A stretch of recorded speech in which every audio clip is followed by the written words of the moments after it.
那我们今天要报告有一例自印度境外移入的 COVID-19 的个案啊。那这个个案是60岁的本国籍男性，那是在今年2月到印度工作，那10月18号返国。他在印度的时候，10月24号出现呼吸困难、咳嗽、发烧症状，那未在当地就医。他28号入境的时候主动通报有症状。那在机场采检，后送到医院就医。那在昨天，确诊。那目前住院隔离当中哦。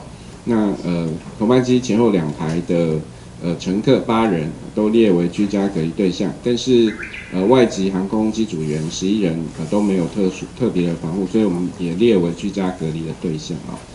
基隆这边有一例就是疑似接种这个疫苗之后，那出现这个不良事件的这个部分哦。那这个部分我大概说明一下，她是50多岁的女性，在10月15号下午接种流感疫苗。那她24号开始有出现四肢的末梢麻痹啊，那所以25号有开始去急诊就诊啊。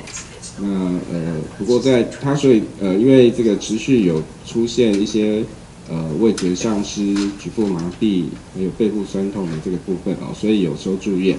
所以他在27号也有通报我们的这个流感疫苗的这个严重不良事件的通报哦。目前医院是怀疑是属于这个急性多发性的神经炎，也就是所谓的格林巴利症候群啊。大部分的研究都说这个流感疫苗跟这个疾病是没有相关。